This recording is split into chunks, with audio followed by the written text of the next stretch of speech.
Welcome to Facing the Canon. My guest on the programme is Debra Green, Director of Redeeming Our Communities.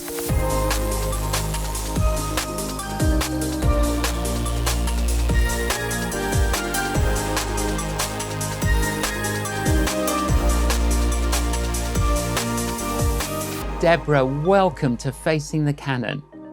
Oh, I'm excited. Thank you so much for having me. Oh, I'm so pleased we can have this conversation together. Where did you grow up, Debra? Well, I was born in Manchester, so for the first 5 years, I was raised in Manchester, and then my dad got a job in computing, probably one of the first ever computers that was built. He worked on in London, so our family moved to Bromley in Kent. And then we moved back to Cheshire when I was in my early teens. Now, during those teenage years, I think you were a little bit rebellious. Am I right? You are right. You stretched your research. You stretched the boundaries.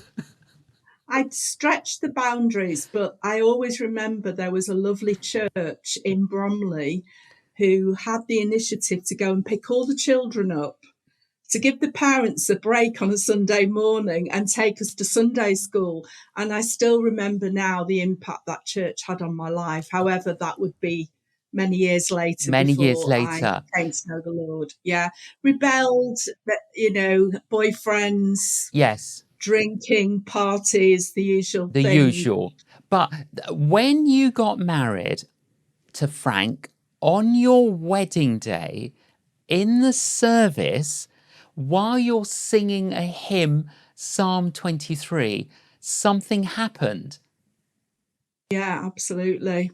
We had got married in a church, even though we weren't believers. And then partway through singing the 23rd Psalm, Lord's my shepherd, all of a sudden, I felt aware of a presence. I knew it was a spiritual presence. I now know it to be God's presence. And it just flooded the room. It came it had such a massive impact on me. I almost couldn't concentrate on anything else that was going on because the presence of God was there. And on the way to the reception in the car, I was intrigued to know, has anybody else noticed it or just myself? And Frank said, yes, he felt the presence. And even our best man, who was an atheist, said he felt the presence of God in the room. So that was quite incredible. So how did you, the three of you, unbelievers, how did you articulate what that experience was about? I think we thought it was a higher power. I knew a little bit from Sunday school back in the day, a little bit about the Lord. And I think I felt it was definitely God that had come searching, God that had come knocking on the door of my heart. So I couldn't shake it off, really. A few months later, I then made a commitment to Christ. And Frank followed as well, soon after that. Yeah. Well, what happened was my dad started going back to church. He'd backslidden. And then one day he just panicked, had the rapture occurred, and had he been left behind, went and got in his car, found a church that he recognised, which was the Church of the Nazarene. He'd gone there as a young man, and he recommitted his life to the Lord, came home absolutely transformed. Me remembering what had happened to me at the wedding service, it kind of resonated. So I went with him the following Sunday. The preacher preached as though he knew my life story. I then responded, gave my life to Jesus. And then I find myself married to a non-Christian because Frank was quite angry at first. He actually described it. He thought I had another man in my life, which of course I did. It was Jesus Christ.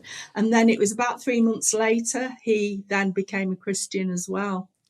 And since those days of encounter with Jesus, both you and Frank, you've just pursued Jesus very passionately, haven't you?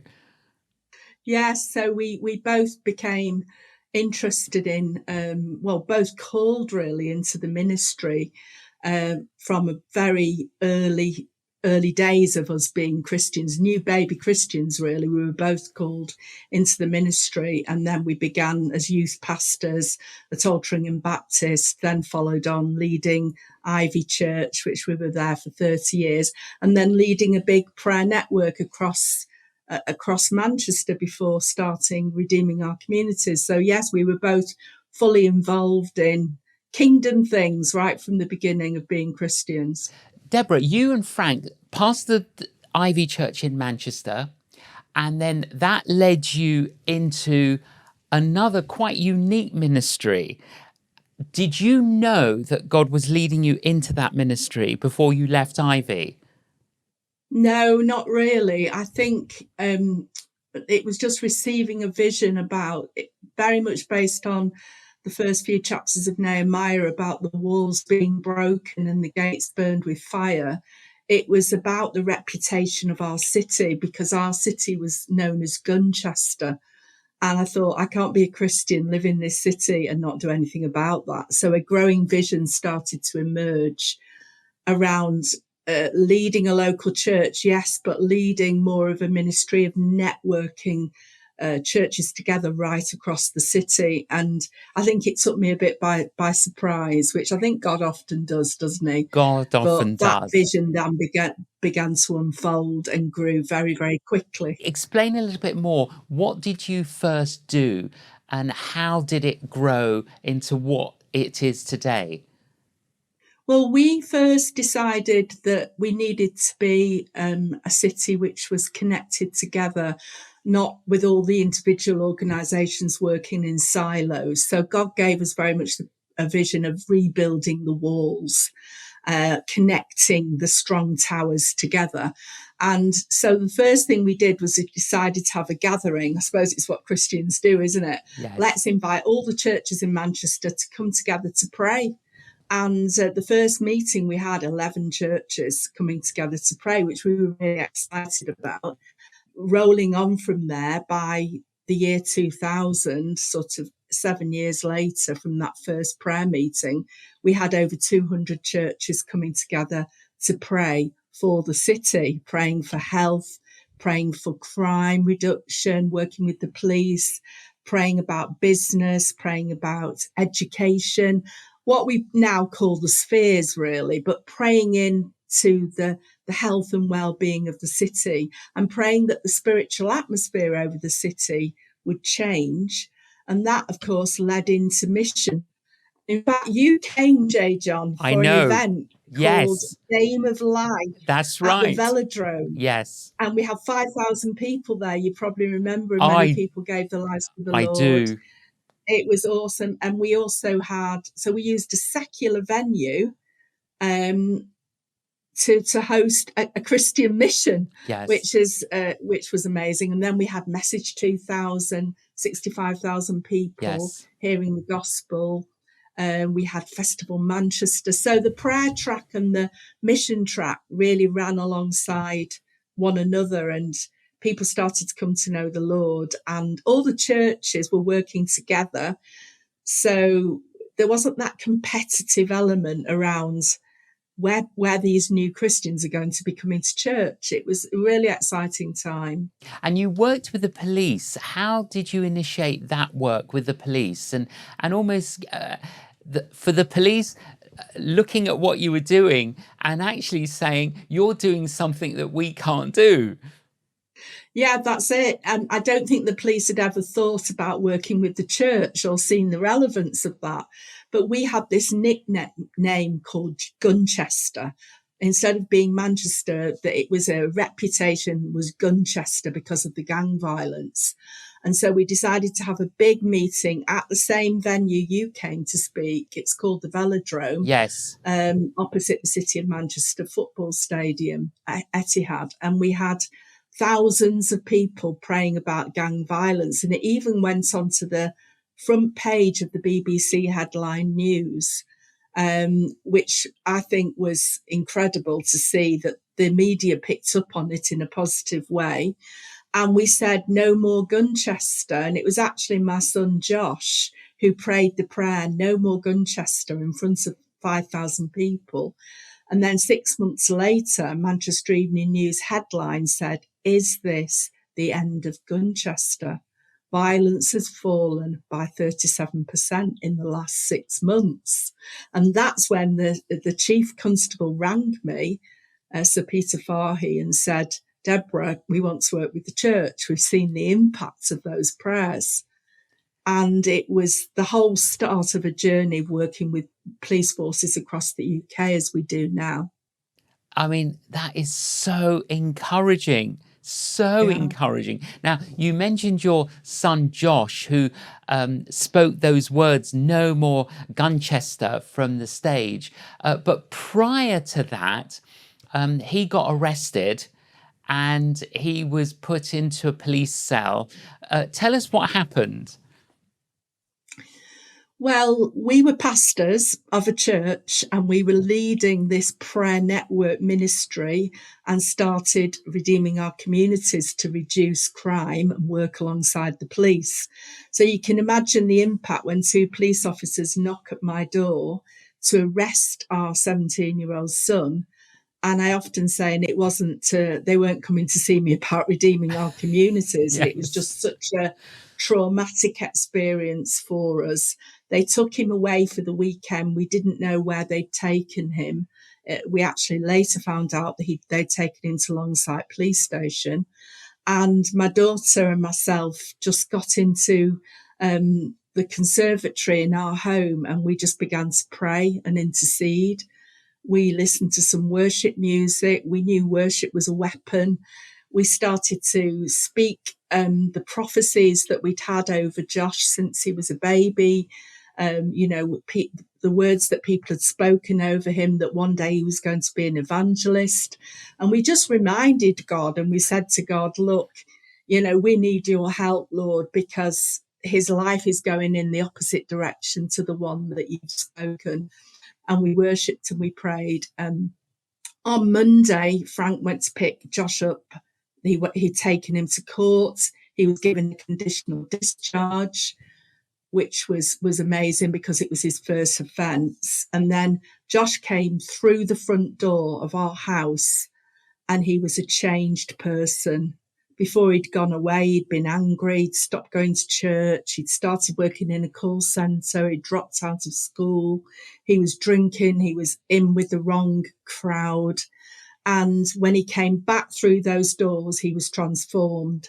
And he just fell on his knees and said, "Mum, please forgive me. Please, can you forgive me?" And I said, "Of course, you're our son. We'll always forgive you." And he said, I said to him, "But what's changed? I can see the impact of something that's changed over the weekend." And he said on the Saturday, he got quite afraid because he realised he was throwing his life away. He didn't know what the outcome was going to be in terms of the police intervention. And he just got on his knees and he prayed a prayer of repentance and he said, "Lord, if you will forgive me and give me another chance, I want to tell other young people about you and stop them from making these wrong lifestyle choices." And he said at that moment, he felt the presence of God in the cell. He knew the Father had forgiven him. And then he said, "Mum, thank you for coming to sing. Yes. I heard you singing and worshipping, you and another person, and so I knew God had answered my prayer because I'd heard your voices." And I said, "But we didn't come to sing. We didn't even know where you were." And this repeated for a while, and then I suddenly realised what had happened was that our voices worshipping and singing 5 miles away from that police station in our home, the Holy Spirit had used that as a sign to show Josh that he'd been forgiven and that that his mother was outside singing. That And he realised that God was giving him that other chance that he'd asked for, and that eventually then became the evangelist that had been prophesied about him, because obviously the enemy doesn't want us to come into our full calling, does he? He wants to keep us yes. distracted. And Josh then had this amazing life change, which affected our whole family. And we wrote about that in Mountain Moving Prayer. And Josh is now, you know, a 30-something-year-old, married to a lovely Christian lady called Emma. They've got 3 children, Liberty Joy, Simeon, and Hallelujah Rose. And you don't call your children those names if you're not What, as a white British Christian, if you're not a committed Christian. So it's Deborah? just a wonderful story. It is a wonderful story, a supernatural story. That he heard you, his mother, singing in the police, and you weren't there, but you were 5 miles away with your daughter. I mean, it's just remarkable. God is Yeah. at work. He has always been at work, and he wants us to come to him. Deborah, you as a mother, you're a grandmother. To those that are listening now who've got prodigal children and it's very painful, what would you say to them? I know however painful it gets, we keep holding on to the power of prayer, because God's love for our children or grandchildren is far greater than even our own love for them. His love surpasses our love, and love prays differently.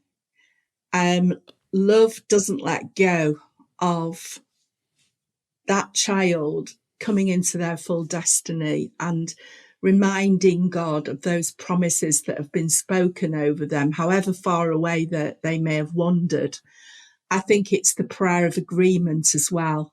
It's not just my own prayer, it's when I've got the strength of another prayer partner with me, family member or church member, or somebody from church that can stand with me in that prayer gap. And we pray that prayer of agreement that it speaks about in Matthew chapter 18, verse 19. If 2 of you agree about anything, it will be done by my Father in heaven. So I believe the prayer of agreement, we hold on to God in prayer when Yes. everything goes wrong, whether it goes wrong with health or whether it goes wrong in our marriages, in finance. There's so many different things that can happen in this life. We keep hold of God in prayer. Yeah. Don't despair, but give it Yes. to the Lord in prayer. So, so important. And to be like that persistent widow in Jesus's parable, isn't it? Just keep Yes. knocking on the door of heaven. Yeah. Keep knocking. Matthew 7:7 is one of my favourite verses. Ask and it will be given to you. Seek and you will find. Knock and the door will be opened. And it is persistently knocking, asking and seeking. Yes. So currently, Deborah, tell us what kind of initiative projects are you working on at the moment? Well, we're as Redeeming Our Communities, now we're 21 years old. It grew out of that prayer movement that happened over 10 years in the 1990s. And one of our big commissions, it really is to work with the police. And we work with the police in 37 police forces across the UK to seek crime reduction. We're concerned about knife crime. You're probably Yes. aware Yes. of that as being a growing trend, sadly, for young people. So we work as Redeeming Our Communities. We've just been working in Cambridgeshire with Cambridge Police. We've been in Peterborough with Cambridgeshire Police. And of course, Cambridgeshire is a very different area from Manchester, but it has its needs. It has its Yes. social isolation. And we've been told a lot of drug use is happening in that Cambridgeshire region at the moment, and there's a lot of poverty, and there's a lot of inequality. So those are some of the issues that we're working on right now. And I spoke at the Christian Police Association conference about a year ago, and I've met, believe it or not, there are 4,000 members of police officers who are in the Christian Police Association, and they're Wow. now asking us to work with them in various different parts of the country, to just see that transformation by bringing the churches together with the local authority, the police, the fire service, housing, and all the different agencies. It's that collaboration which we're seeing really works. It's hugely encouraging. We spoke about your son, Josh, and both you and he wrote this wonderful book, Waymaker. I mean, it must be such a joy to write a book with your son. Yes, and I never thought that would happen. He didn't really do super well at school. He was very distracted by all sorts of other things. But since then has done theology and studied theology as an adult.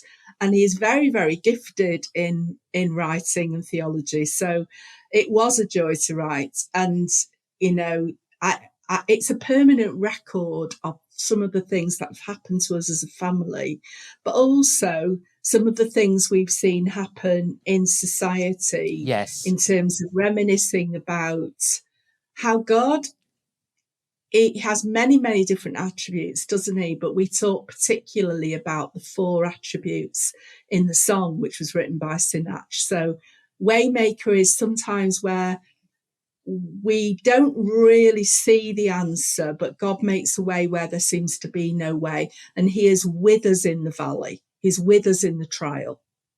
And then miracle worker is when we do see a miraculous intervention, like we've experienced with Josh in the police cell, for example, and other things, amazing things. Promise keeper is always true of God. There is over 8,000 promises in the Bible, mostly written from God to us. Yes.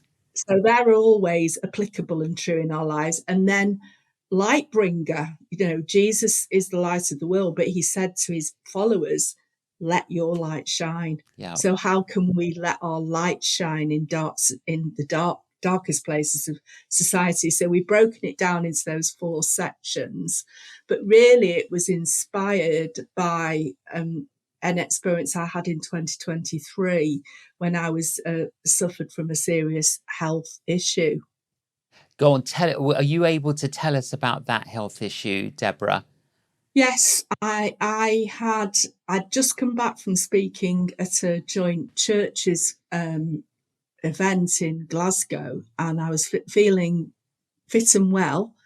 And I was in my offices in Trafford, our headquarters, and all of a sudden I had a very severe headache, which the medics call a thunderclap headache. It's not something you can ignore.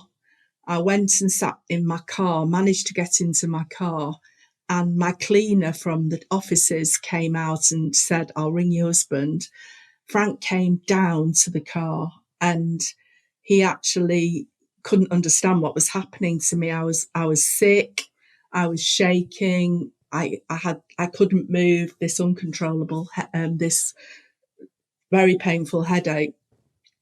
And he rang 111, he rang the emergency services, and they said it would be, he described what my condition was, and they said it would be a couple of hours to get the ambulance.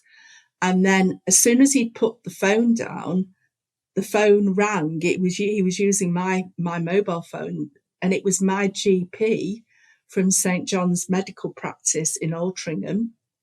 And they just started a tracking service where if any of their patients were ringing emergency services, they would follow up the call. And she rang, which is miraculous in itself, spoke to Frank. He described the condition to her, and she said, I'm 99% certain your wife has had an aneurysm her aneurysm is bleeding. And she upgraded my ambulance to 15 minutes. The ambulance came, and because of her intervention, took me to Salford Royal, which is head of the top hospital for neurology in the north of England. I got seen by one of the specialists, and they said they could do an operation. It's very touch and go. It can, in the first 24 hours, the first couple of weeks, a lot of people pass away from that condition. But when I came round after my operation in the hospital ward, Waymaker, the Christian song Waymaker, was being played on the hospital radio. On the And on I the just, hospital secular radio. on the hospital secular radio, somebody had requested it. They'd not ever played it before, I was told. And as I came round, I could hear this Waymaker, which is one of my favourite songs. And I'm thinking, is this coming through my mobile phone? Is it saved on Spotify or something like this? And it was actually hospital radio. And I just lay there, and you're supposed to lie very still for the first 24 hours and then very still for the first 2 weeks, which is impossible for me. I'm singing along to this Waymaker song thinking, I'm going to be okay. You know, God is telling me I'm going to be okay. He's just reassuring me. But what I didn't realize was that thousands and thousands of Christians were praying for me at that point. Yes. Because of the value of social media. I mean, it's not always great, is it, social media? But this time it came into its own. Even as far as Australia, Crossway Baptist Church in Melbourne were praying for me because I visited there once. They were right around the world praying for me within a few hours of finding out what had happened, because the news was Yes. spreading. A lot of people know me as well, and all my friends at Spring Harvest, all my Christian friends. And so the power of that prayer of agreement came into a big effect. And then through that Waymaker song, the Lord was saying, yeah, you're going to be okay. You're going Yes. to live to see another day. There's more things that I've still got. Actually, I was quite prepared to go to be with the Lord. I spoke to Frank and I said, I've had a good life. The Lord's been very good. So we've got 4 children. We've got 7 beautiful grandchildren, another grandchild on the way now. My concern was for them, really, but I knew that I would be ready to go to be with the Lord. But the Lord had other plans. He certainly did, Deborah. Well, the Lord definitely preserved you, protected you. He's still got work for you and Frank to do. It is just wonderful, Deborah, that you and Frank, soon after your wedding, have been faithful to the Lord and so fruitful over those years. Well, keep on keeping on. Deborah, it's been a joy to have you on Facing the Canon. Thank you for joining us. God bless everyone. I hope that's inspired you. It truly has inspired me. And I just love Deborah's faithfulness over the years, and even with heartaches, and that the Lord, as it says in the good book, can work everything for good. Thank you for joining us on Facing the Canon. Please join us again.